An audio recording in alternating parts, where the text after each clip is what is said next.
hoy veremos un entramado profético bien interesante. Y es, todos sabemos que Cristo reinará un día no muy lejano aquí en la tierra. Que definitivamente Cristo va a reinar sobre Israel y sobre el mundo entero. ¿Qué es lo que va a hacer el inicuo, el hombre de pecado? Se va a presentar antes que aparezca el verdadero Mesías, el verdadero Cristo o el verdadero Rey, como un falso Mesías. El reino de Israel, cuando Israel tuvo reino, hay que recordar que antes que Israel tuviera rey, tuvo sumo sacerdote que era el que dirigía el resto de sacerdotes que ofrecían los sacrificios en Israel. El sumo sacerdote, que el primer sumo sacerdote de la historia fue Aarón, hermano de Moisés. Éxodo capítulo 12 del verso 1 en adelante. Esta familia, de la familia, recordemos esto: todos los sacerdotes eran exclusivamente de una tribu. ¿De cuál tribu? De la tribu de Leví. No habían sumos sacerdotes tribus. La que Dios había escogido, la tribu que Dios escogió para que sirvieran como levitas y sacerdotes, fue la tribu de Leví. Es la familia a la que pertenecía Moisés. Moisés era de la tribu de Leví. Aarón era de la tribu de Leví, ¿correcto?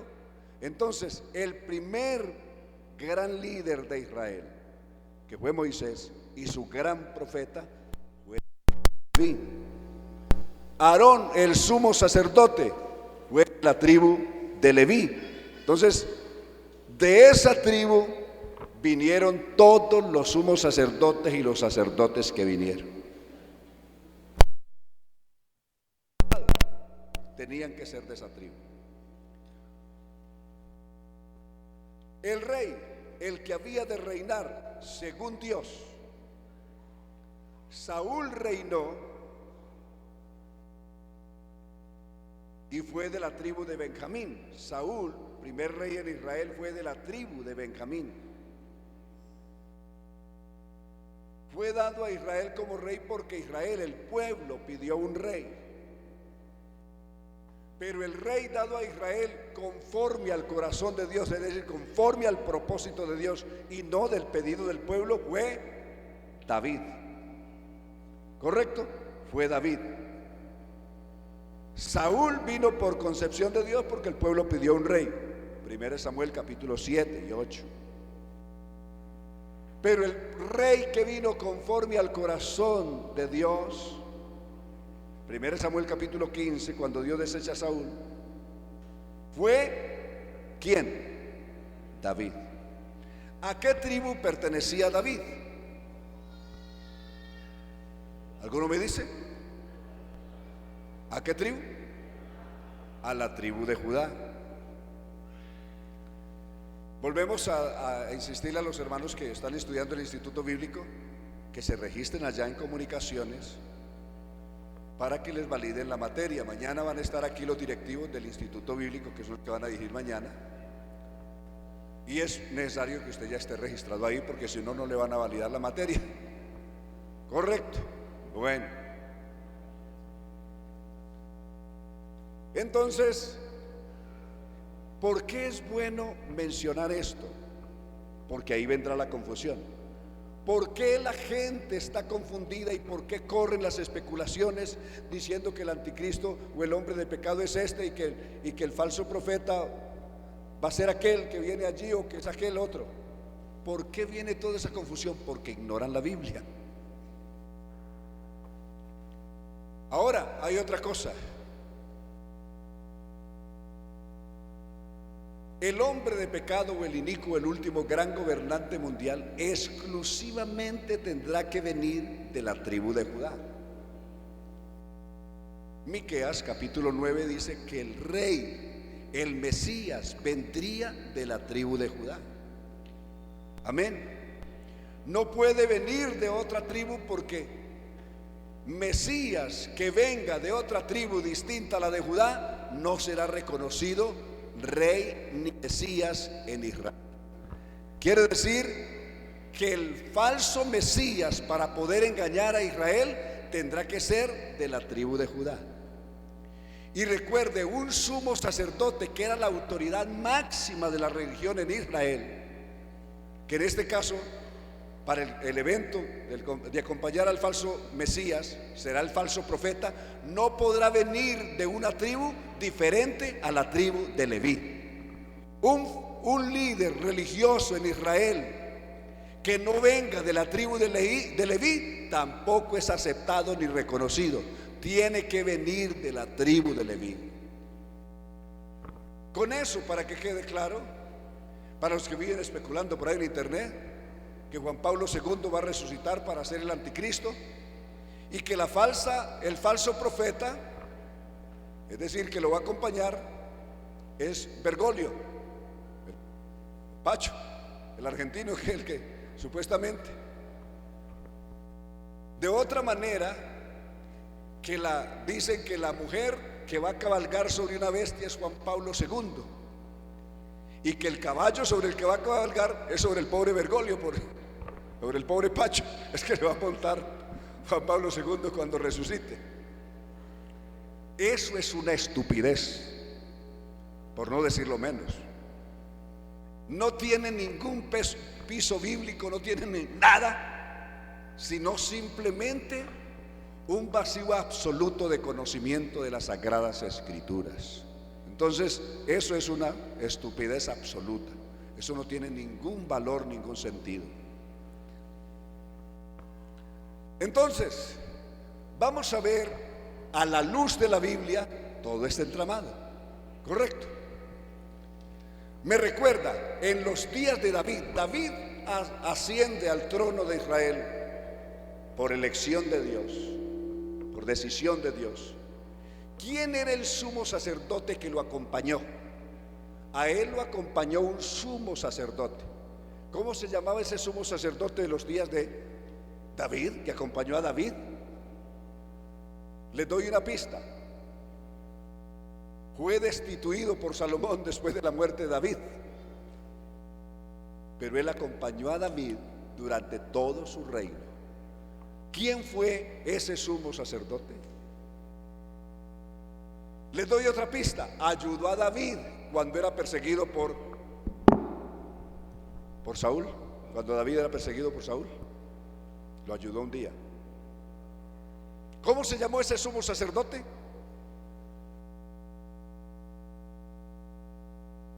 Ni idea, ¿cierto?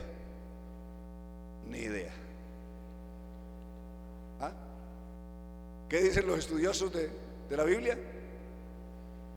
Cero, ¿cierto? un poquito menos que cero. Bueno, vamos a ver. Ubíqueme, por ejemplo, San Marcos capítulo 2, verso 26. Y no vamos a vamos a comenzar con la nota en los evangelios. Imagínense qué tan conocido es, y vea cómo es esto. ¿Cómo entró en la casa de Dios siendo quién? ¿Quién era el sumo sacerdote en los días de David? Abiatar, sumo sacerdote, y comió los panes de la proposición, de los cuales no era lícito comer sino a los sacerdotes, y los dio a los que con él estaban. ¿Quién era el sumo sacerdote en los días de David entonces? Incluso desde antes de David reinar, cuando todavía reinaba Saúl, él era el sumo sacerdote, porque este evento contado por Marcos ocurrió cuando David era perseguido por Saúl. Cuando muere David, Salomón destituyó a este sumo sacerdote y puso otro. Primera de Reyes capítulo 2, verso 26. 2:26. Primera de Reyes.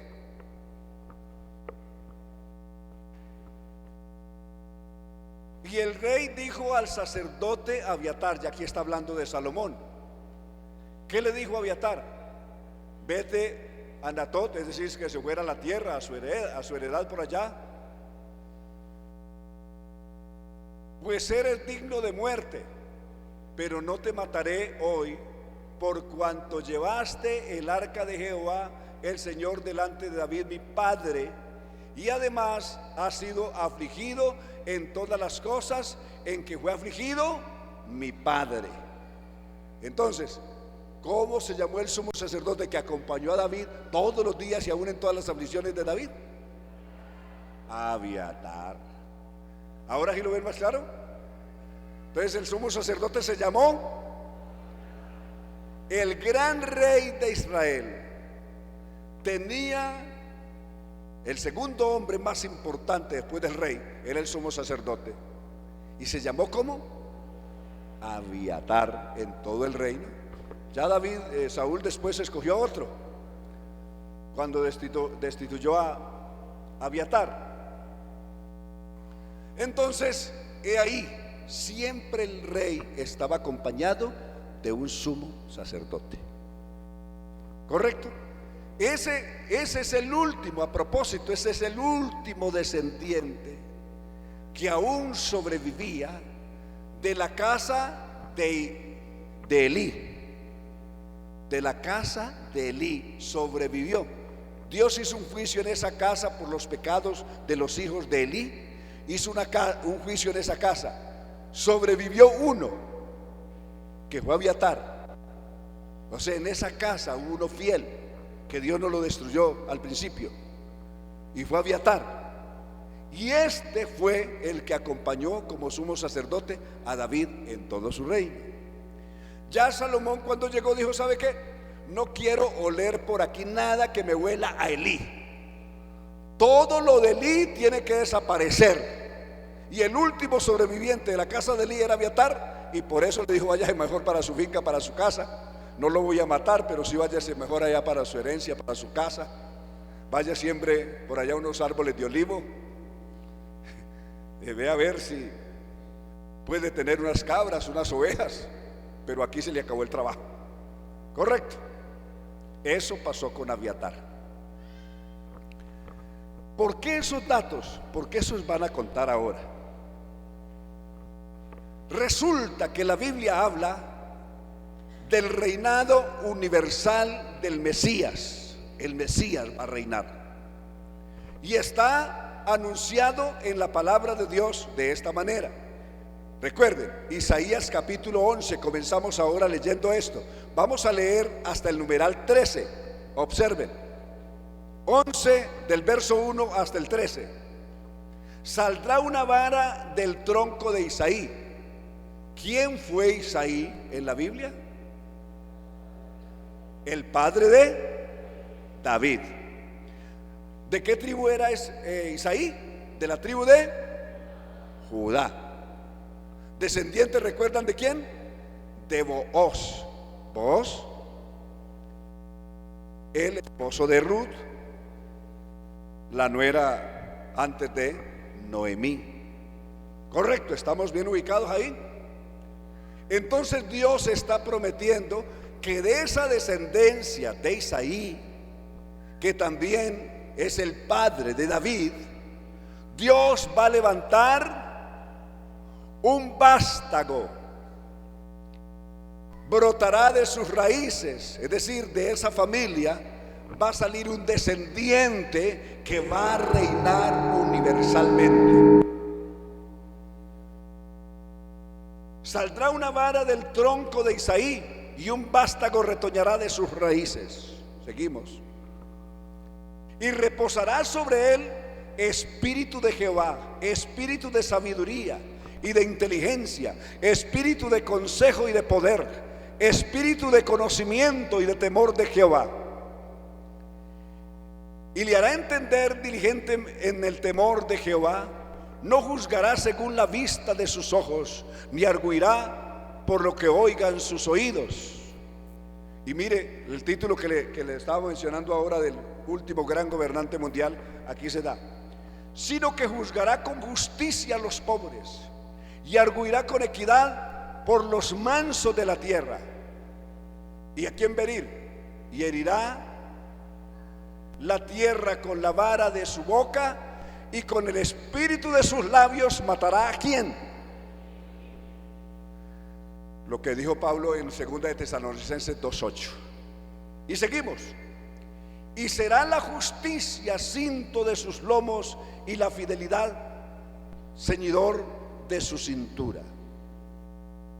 Morará el lobo con el cordero, y el leopardo con el cabrito se acostará, y el becerro y el león y la bestia doméstica andarán juntos, y un niño los pastoreará.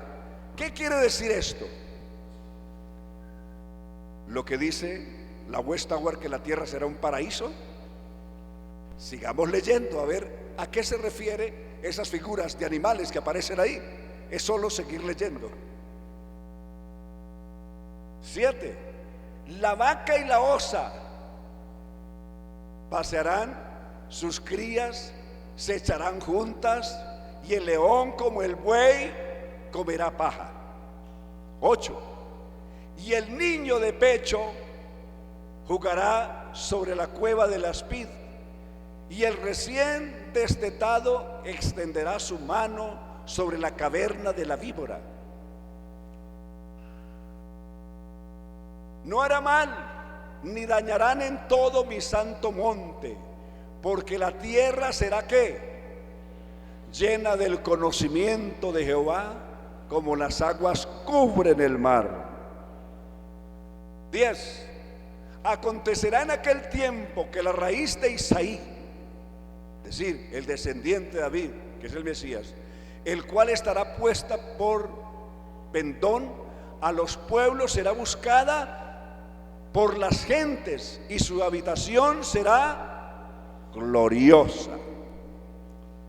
Asimismo, acontecerá en aquel tiempo que Jehová alzará otra vez su mano para recobrar el remanente de su pueblo que aún queda en Asiria, es decir, en todo lo que hoy es Irak y sus pueblos vecinos, Egipto, Patros, Etiopía, Elam, que es Persia o Irán, Sinar, Hamad,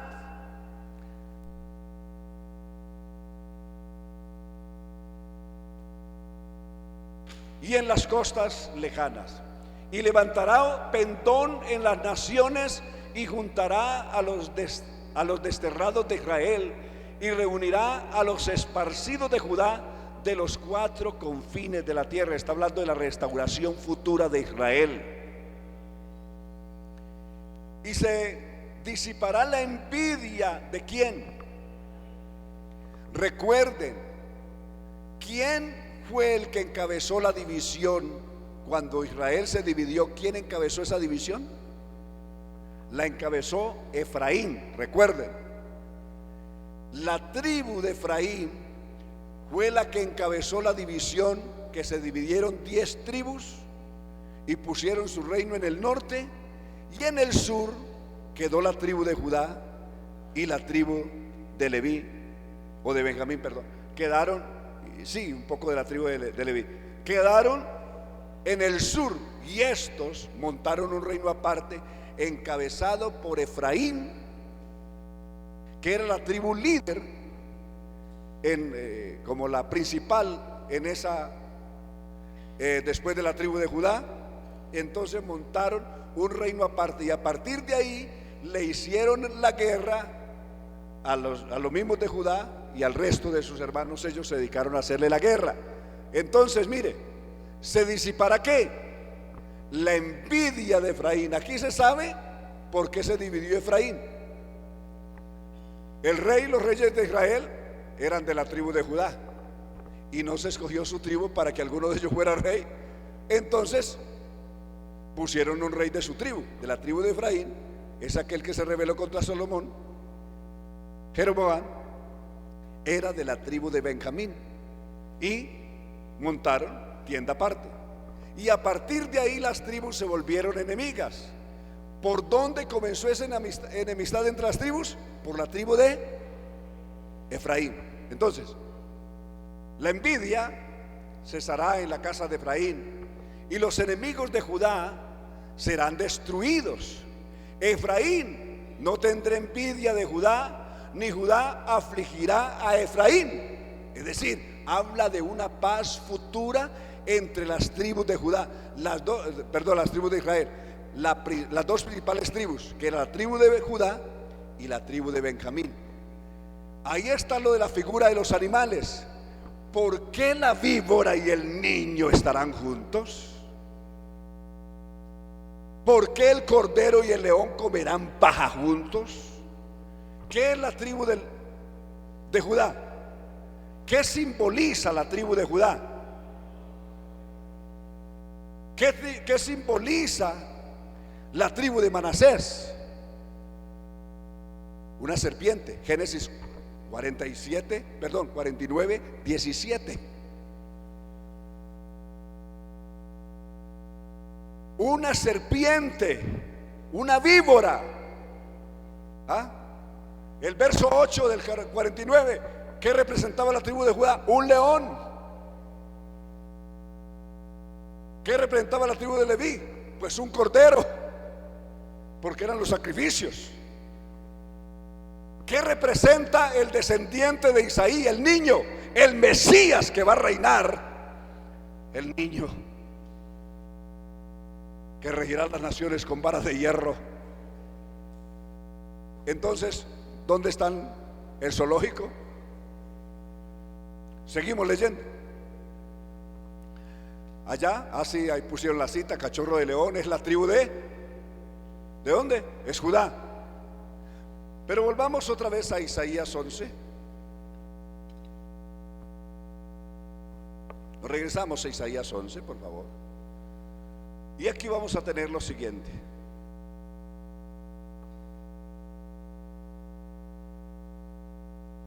Sino que volarán sobre los hombros de los filisteos, al occidente saquearán también a los de oriente, Edom y Moab, que son hoy el reino de Jordania. Les servirán, y los hijos de Amón, que pertenece a lo mismo, los obedecerán. Jordania, todo esto habla de ese reinado futuro.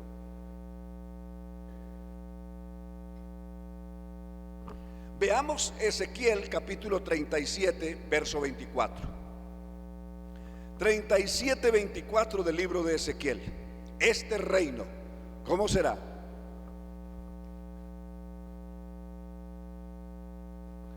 Mi siervo David será rey sobre ellos. El Mesías, el Cristo verdadero, es llamado aquí David, es decir, por razón de que viene de la tribu de David. Algunos piensan que David va a resucitar para ser rey. No, es Jesús el David, el nuevo David, el David universal. Amén. David será rey sobre ellos, y todos ellos tendrán un solo pastor, y andarán en mis preceptos y en mis estatutos, guardarán y los pondrán por obra. Ahora nos vamos a Jeremías capítulo 30. Está hablando de un rey que ha de reinar, que viene a reinar. Jeremías 30, vamos a, para abreviar, el verso 6 en adelante. Inquirirá ahora y mirará. Jeremías 33. Nos devolvemos 3 versos atrás.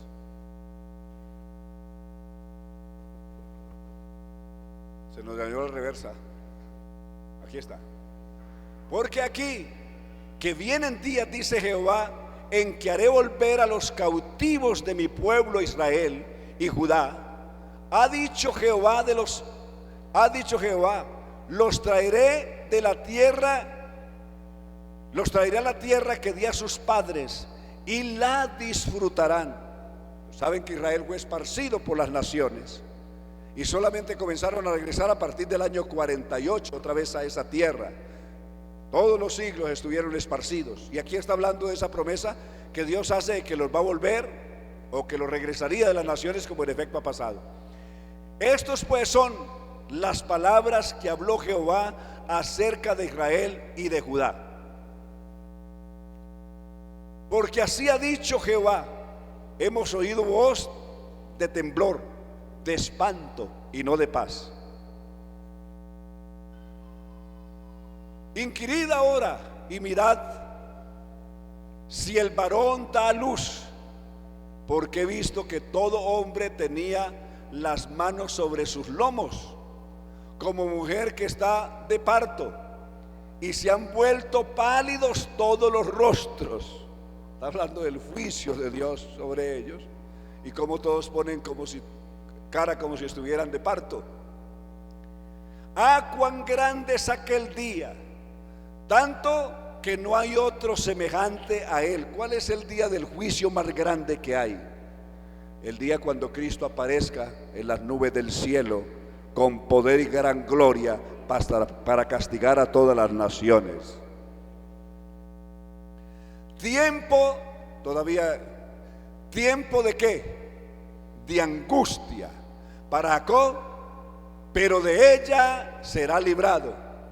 Jacob es Israel, Jacob o Israel serán librados o serán salvos en el tiempo de la gran tribulación. 8. En aquel día, dice Jehová de los ejércitos, yo quebraré su yugo de su cuello y romperé sus coyundas, y extranjeros no los volverán más a poner en servidumbre, sino que servirán a Jehová su Dios. ¿Y a quién le van a servir? Y a David su rey, quien yo les enviaré. Recordemos que Jeremías vivió muy después, años, siglos después de muerto David. Y aquí está hablando proféticamente que Dios enviaría a David su rey. Si ya el verdadero David estaba muerto, ¿de qué David está hablando? Del descendiente de David, o del hijo de David, que es Jesús. Amén. Que ha de venir a reinar en el tiempo de la gran, es decir, cuando termine la gran tribulación, Él reinará.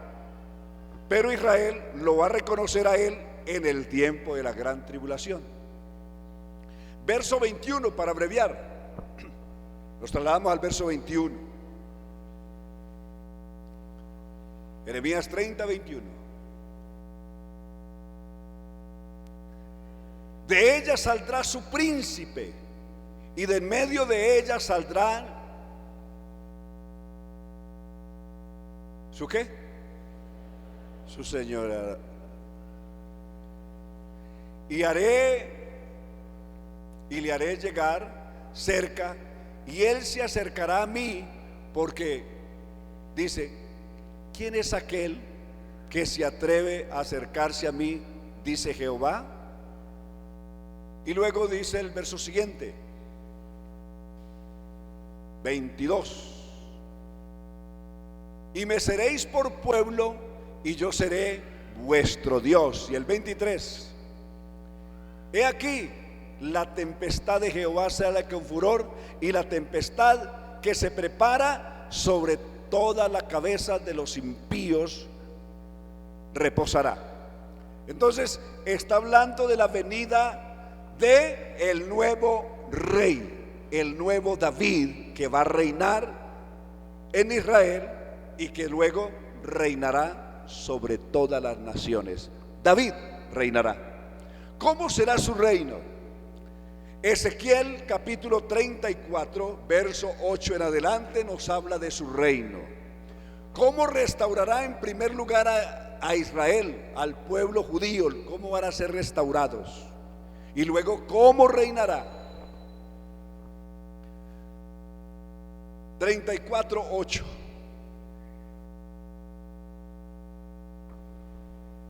Vivo yo, ha dicho Jehová el Señor, por cuanto mi rebaño fue para ser robado y mis ovejas fueron para ser presa de todas las fieras del campo, sin pastor. Está hablando de Israel, que fue presa de todas las naciones. Las fieras aquí son las naciones que lo destruyeron.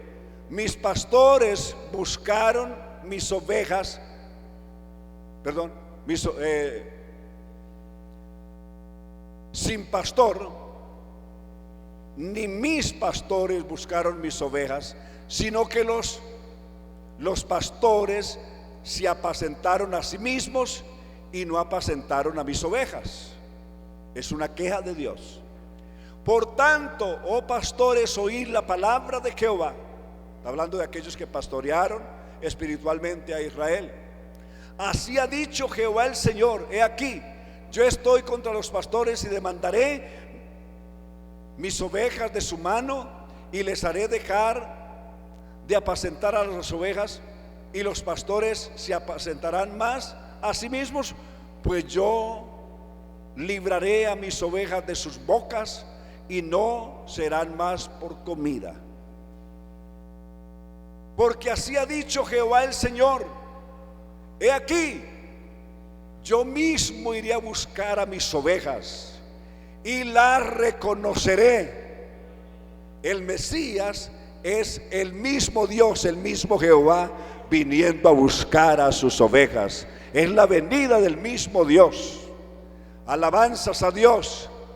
Como reconoce su rebaño el pastor el día que está en medio de sus ovejas esparcidas, así reconoceré mis ovejas y las libraré de todos los lugares en que fueron esparcidos.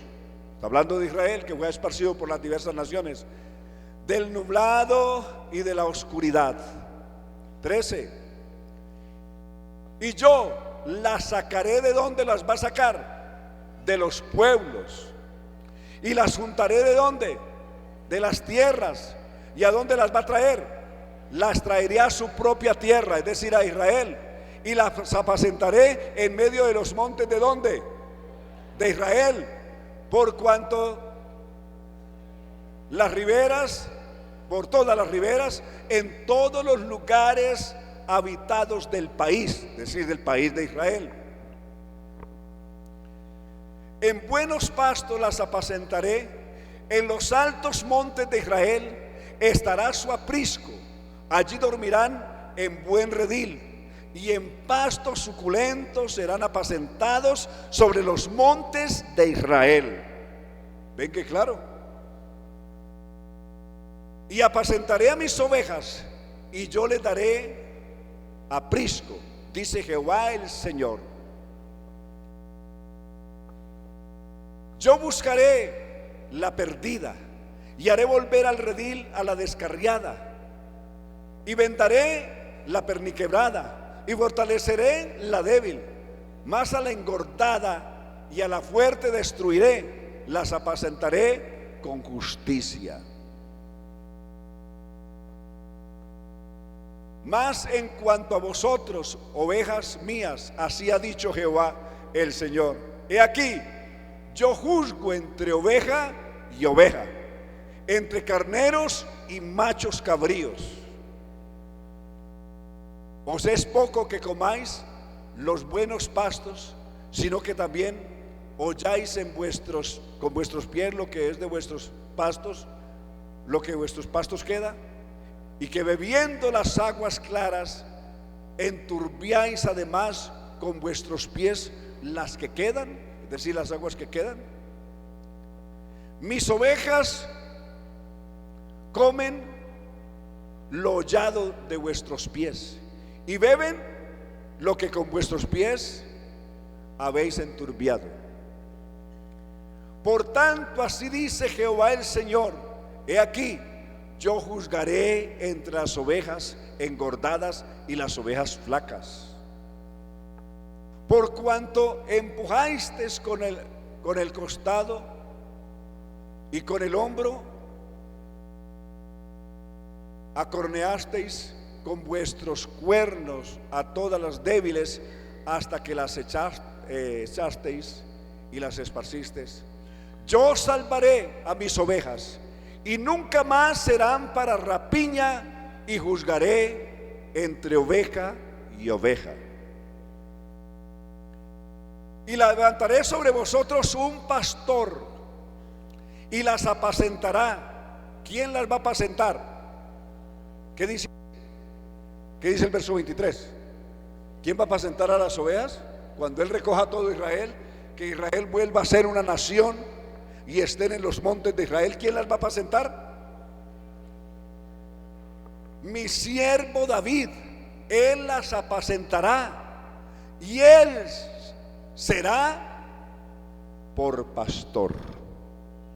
Israel va a ser pastoreado, no solamente gobernado por David como rey, sino pastoreado por David como pastor.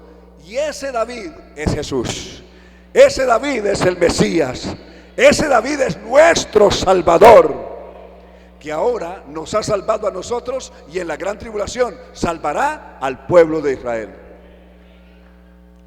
¿Cómo fue anunciado esto en el Nuevo Testamento? Lucas 1:33. Lucas 1:33 dice así: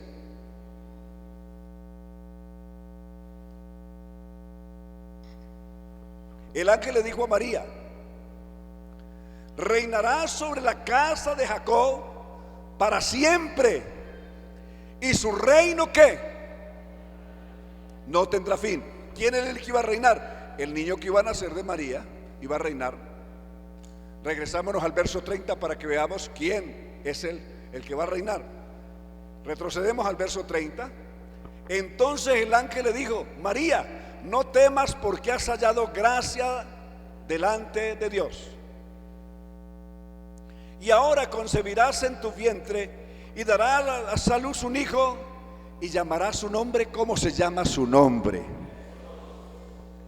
En el Antiguo Testamento este se llama David, y aquí en el Nuevo Testamento se llama Jesús. Alabanzas a Dios. El David de la profecía es el Jesús del cumplimiento profético. Alabanzas a Dios. Este será ¿qué? Grande. Y será llamado hijo de ¿qué? Del Altísimo. Y el Señor Dios le dará el trono ¿de quién? ¿De quién? ¿El trono de quién? El trono de David su padre. Alabanzas a Dios. Y ahí dice el 33: y reinará sobre la casa de Jacob para siempre, y su reino no tendrá fin. Entonces, ¿quién es el que viene a reinar? David, en la profecía, el hijo de David de Isaías 11. Oh, Jesús, el hijo de David, es el Mesías, es el David de ahora. Alabanzas a Dios, el único que apacentará sus ovejas con justicia. Alabanzas al Señor. Entonces, el hombre de pecado, ¿qué es lo que va a hacer? Se va a presentar como si él fuera el Mesías. Es un falso ungido. Se va a presentar el último gran gobernante mundial, que ya dijimos de qué tribu vendrá. De la tribu de Judá. Va a engañar a Israel haciéndose parecer como si él fuera el Mesías. Salmo 55:20. Salmo 55:20. Ya lo miramos esta mañana, miremoslo aquí.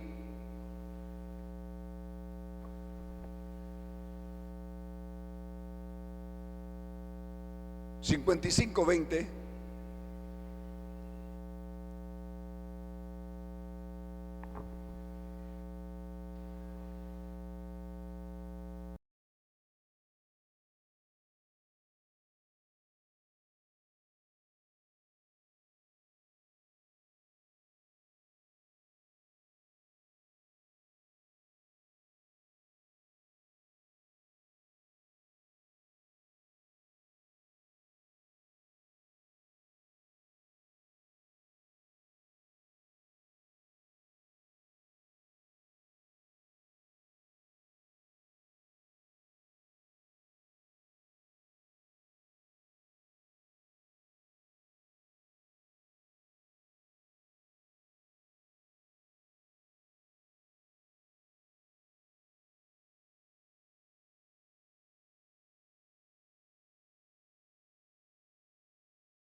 de los tiempos de Israel, de los tiempos proféticos de Israel,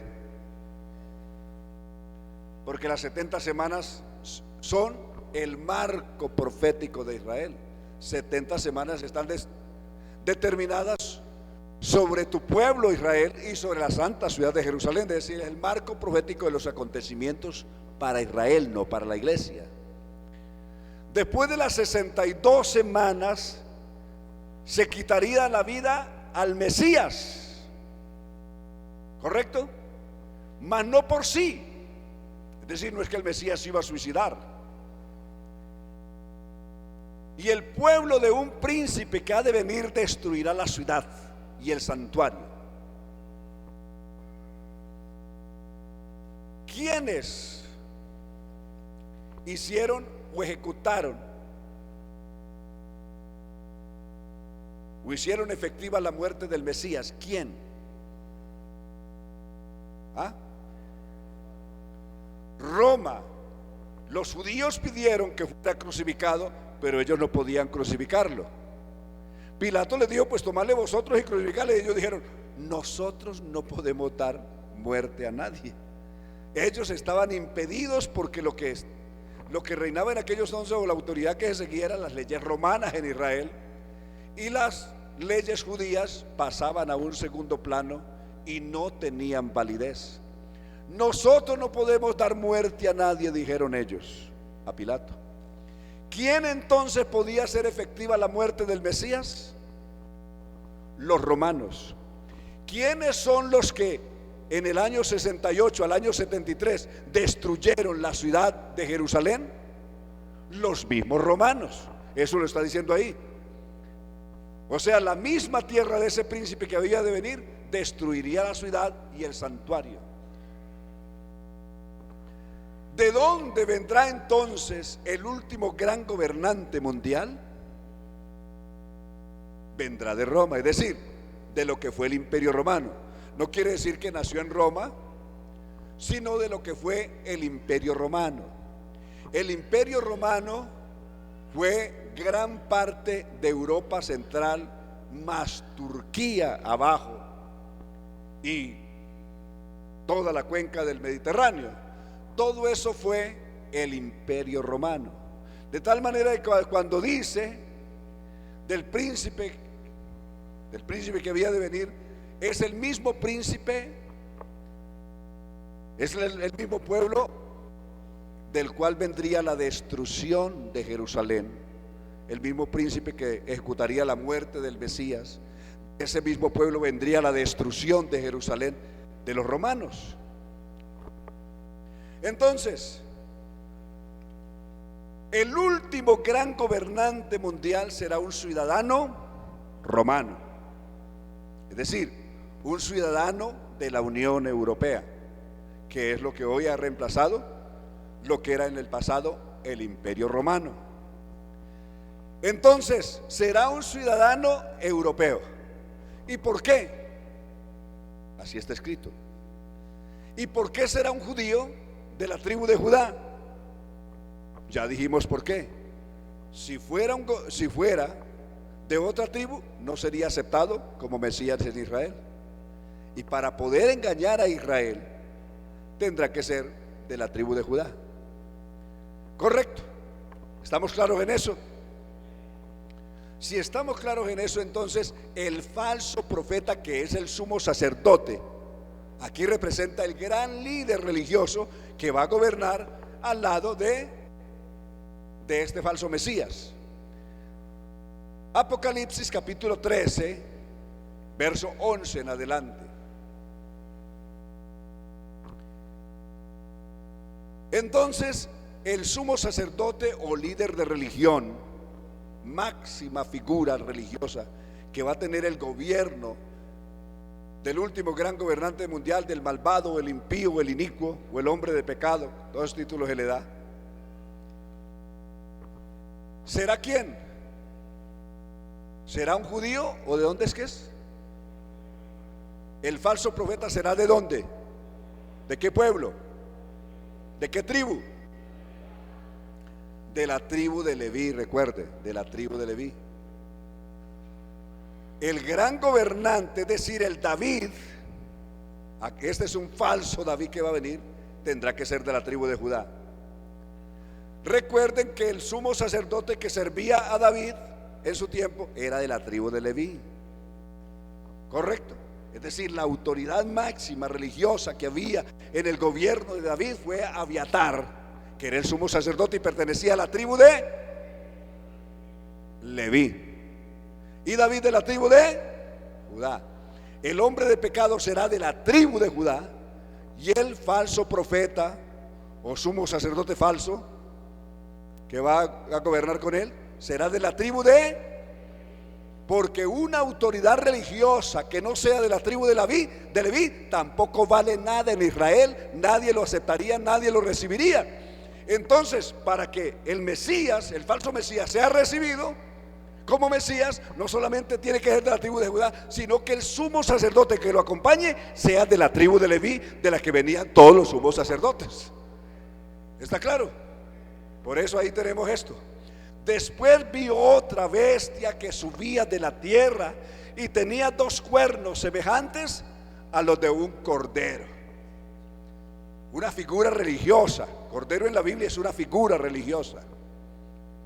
No es un cuadrúpedo, es una figura religiosa.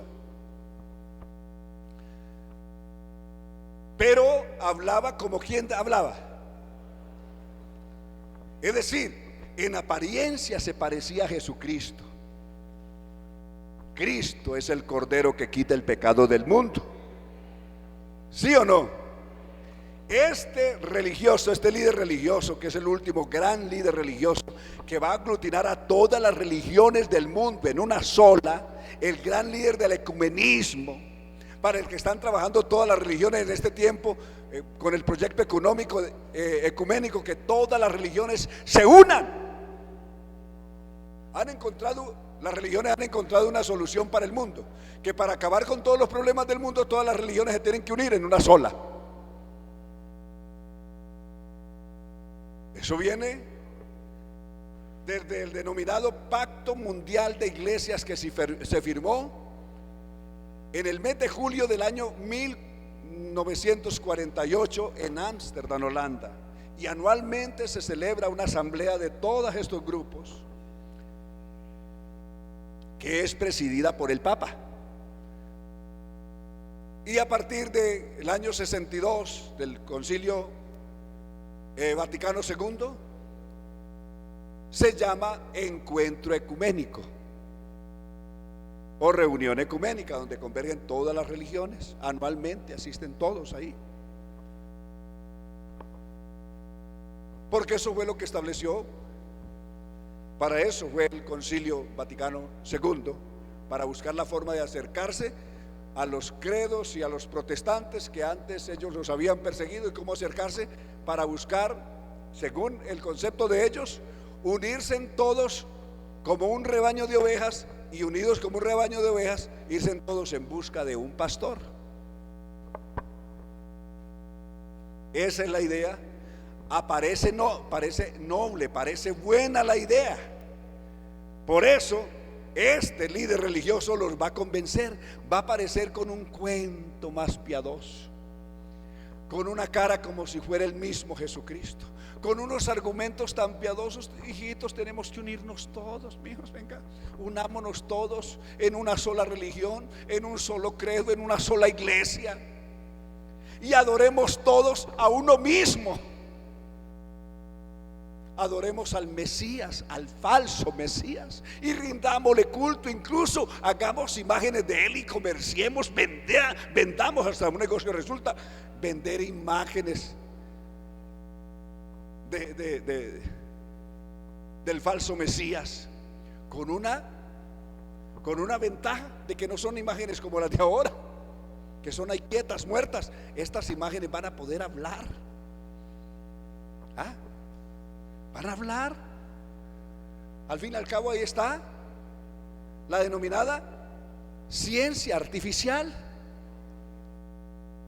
Hoy cogen cualquier cosa y cogen una botella de estas y la ponen a hablar, la ponen a caminar. Claro, no está el sistema de la robótica hoy. Eso no es lo que está. Entonces no es ningún problema que pongan a hablar una estatua de esas y que diga: este de verdad cree en el Mesías y este no cree, maten a este porque este no cree, va a decir la imagen esa. ¿Ah? Así de sencillo. Entonces leamos el texto completo. Después vi otra bestia que subía de la tierra y tenía 2 cuernos semejantes a los de un cordero. Es decir, en su primera apariencia parecía a Jesucristo. Pero ¿dónde no se parecía? Cuando hablaba. Cuando hablaba ¿cómo? ¿Y quién es el dragón? Apocalipsis 12:9. El dragón es el diablo y Satanás.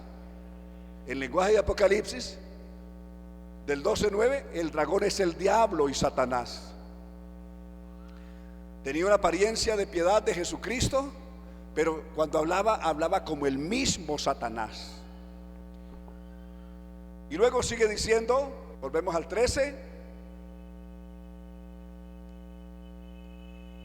Volvemos al 13, Apocalipsis 13, al 12 ahora.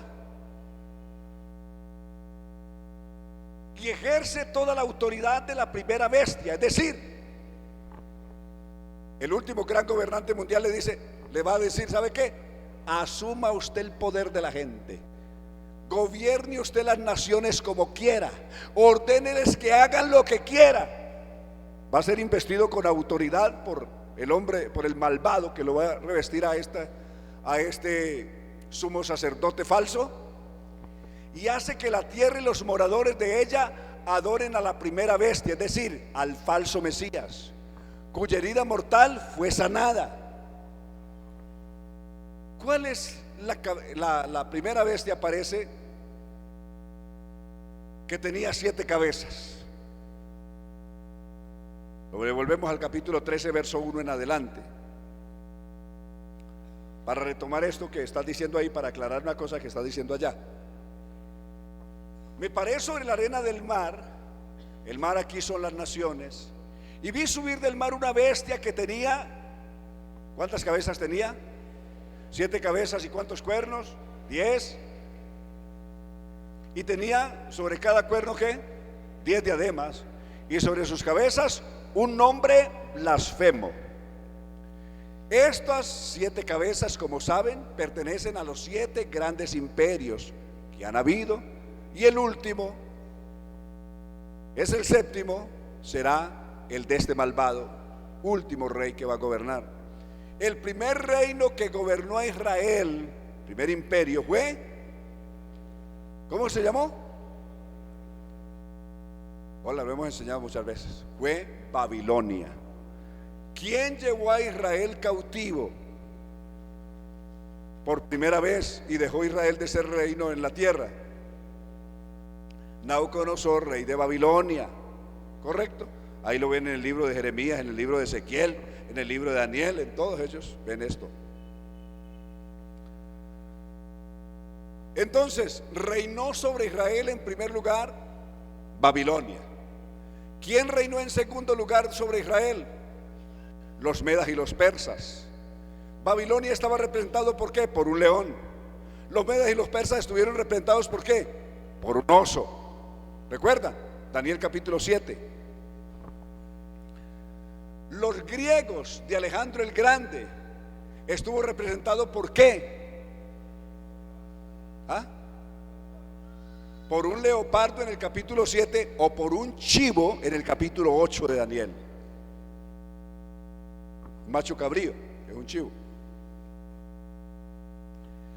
De ese macho cabrío, al morirse el macho cabrío, salieron 4 cuernos más, es decir, 4 reyes.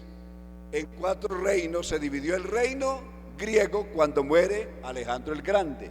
Lo está diciendo el capítulo 8 de Daniel. El reino se dividió en 4. De los 4 reinos en que se dividió el reino de Alejandro cuando él murió, solo sobrevivieron 2. ¿Qué fue?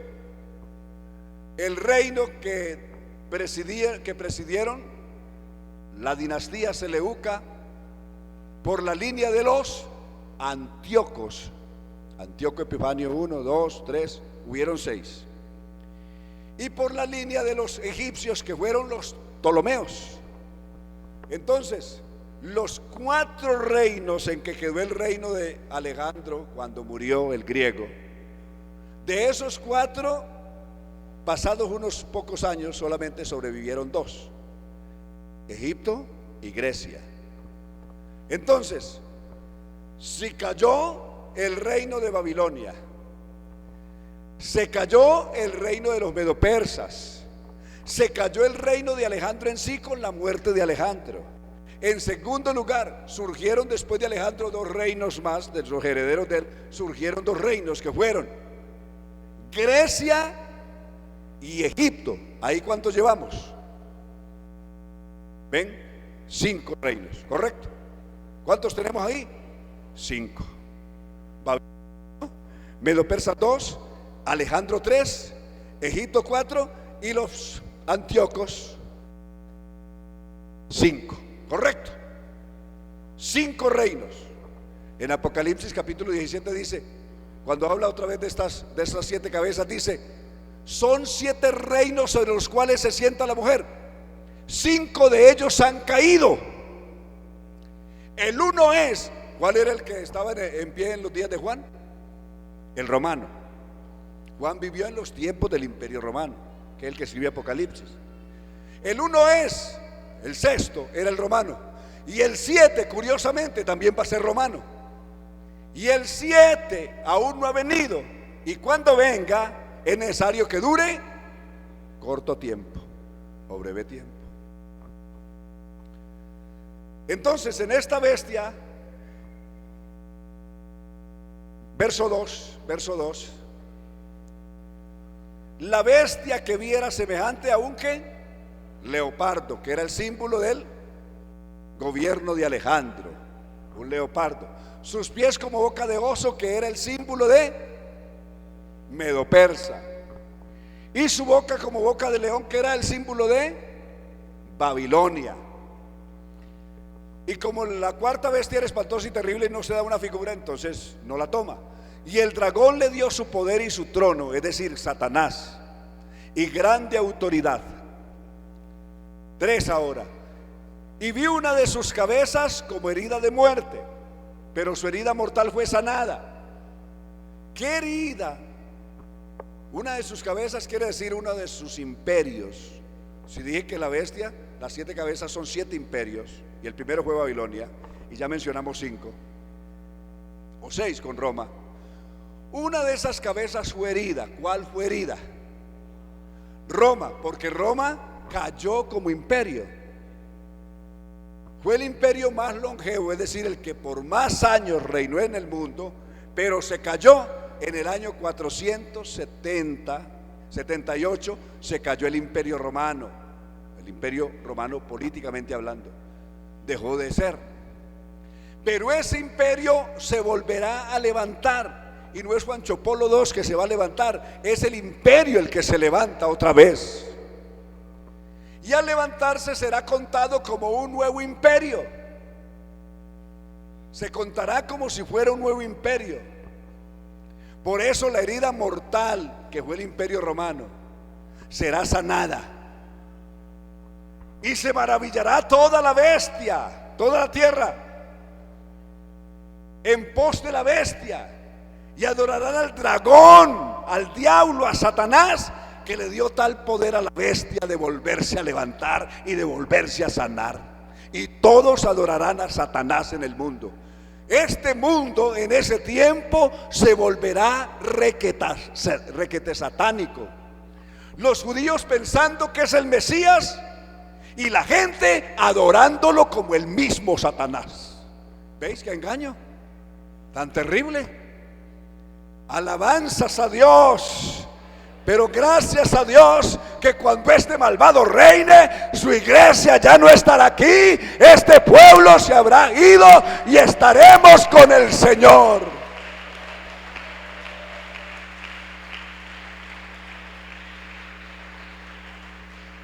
Hay 2 eventos para la iglesia: el recogimiento de los santos y la venida de Cristo con sus santos. Alabanzas a Dios, son dos eventos diferentes. ¿Cuál es el recogimiento de los santos? Cuando la iglesia sea recogida de aquí. Seremos arrebatados en las nubes para recibir al Señor en 1 Tesalonicenses 4:17, para recibir al Señor en el aire, y así estaremos siempre con el Señor. ¿Cuántos estamos esperando ese recogimiento glorioso?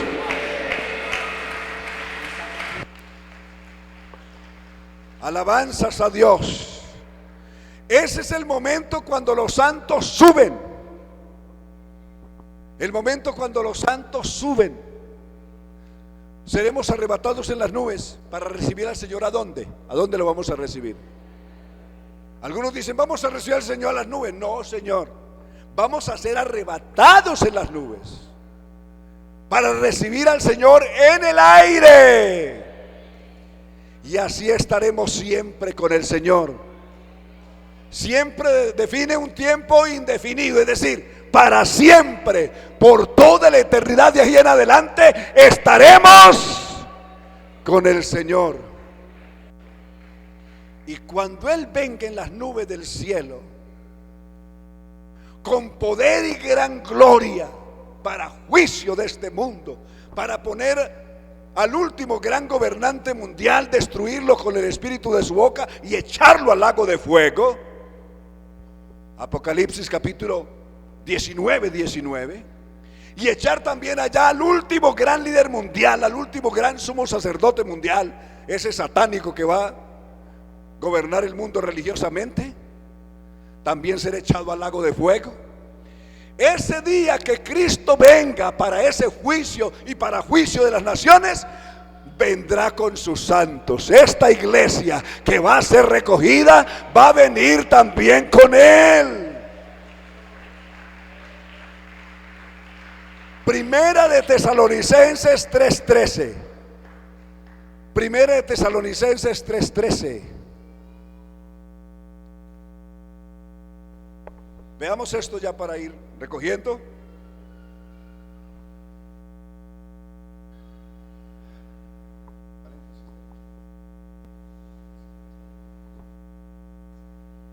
estamos por ahí.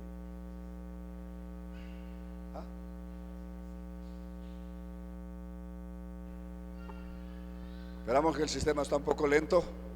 Quiero que lo vean. Pudiera citarlo, pero quiero que lo vean. Para que sean afirmados vuestros corazones irreprensibles en santidad delante de Dios nuestro Padre. ¿Cuándo? ¿Cuándo? Esta venida ya es cuando Él venga para juicio del mundo. Mire lo que dice: en santidad delante de Él nuestro Padre, en la venida de nuestro Señor Jesucristo. ¿Con quiénes va a venir?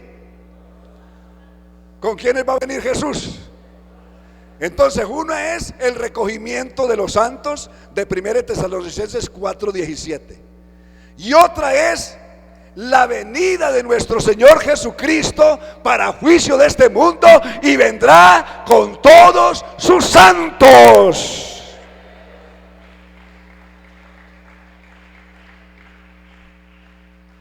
Una última cita, porque si la Biblia no lo dice, usted para qué lo cree. Segunda de Tesalonicenses 1:5.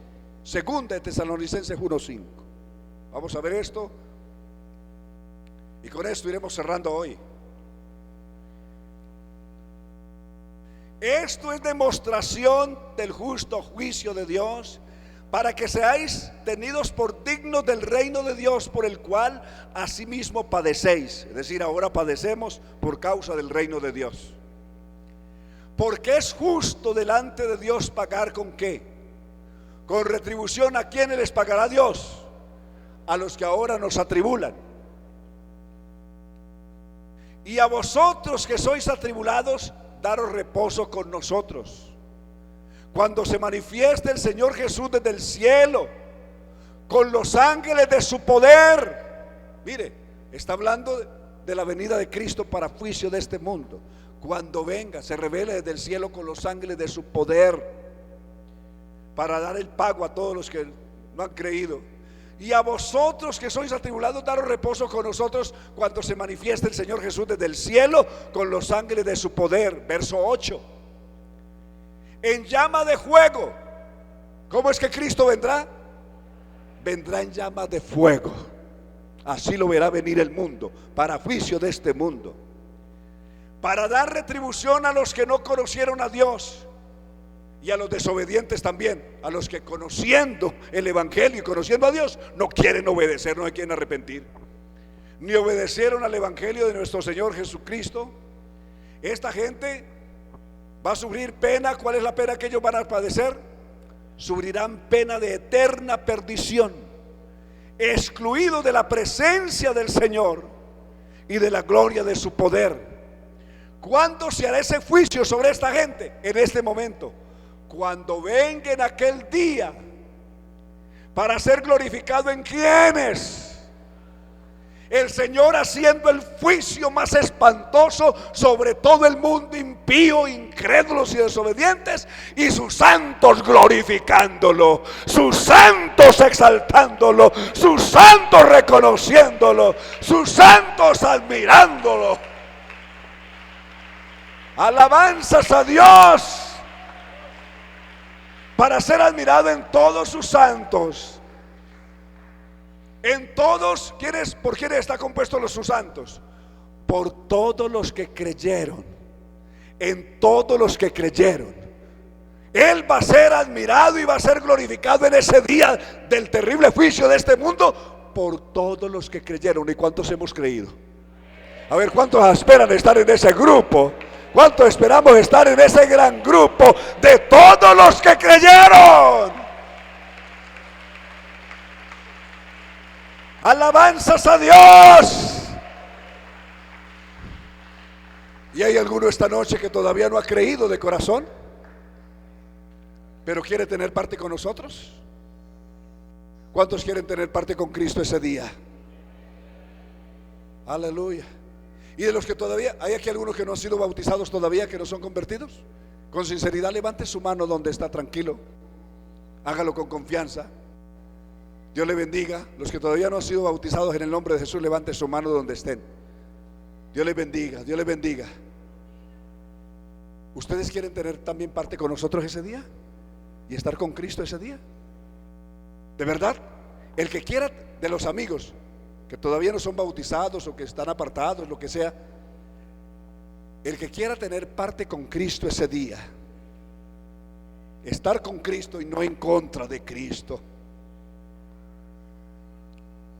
esté de pie. Donde quiera esté, póngase de pie. Los que todavía no son bautizados y quieren tener parte con Cristo ese día, Dios les bendiga. Levántese, póngase de pie donde está. Alabanzas a Dios. Alabanzas a Dios. Alabanzas al Señor. Así de pie un momentico. Alguno que haya estado apartado del Señor, pero dice: yo no me voy a perder, yo no voy a ser contado entre los desobedientes ni entre los anticristos. Yo voy a estar con Cristo en ese día también, y por lo tanto me pongo del lado del Señor en esta hora. ¿Hay alguno que ha estado apartado por la razón que sea? Aquí no nos tiene que decir, eso se lo dice usted al Señor. Póngase de pie donde quiera esté, si quiere tener parte con el Señor. Levántese donde quiera esté. Dios le bendiga, Dios le bendiga. Voy a invitarles comedidamente a los que no son bautizados y quieren tener parte con Cristo. Si usted se quiere ir a la eternidad, a la condenación, tranquilo, quédese ahí tranquilito. Los cuales, los perdidos, ¿qué es la pena que sufrirán? De eterna perdición, excluidos de la presencia del Señor y de la gloria de su poder. Es la pena que van a sufrir los desobedientes. Pero los que creemos vamos a estar con el Señor Jesús. Voy a pedirles, los que están de pie, vengan aquí por un momento de pie, y vamos a hacer una oración especial a su favor. El Señor quite los obstáculos que están impidiendo en su vida, en su camino, y que no lo han dejado realmente asumir su fe en Cristo, usted ahora, en el nombre de Jesús, lo va a lograr. Usted va a vivir la experiencia gloriosa con Jesús. Usted va a vivir el privilegio del milagro de disfrutar de la conversión al Señor y de poder caminar con Él, vivir para Él.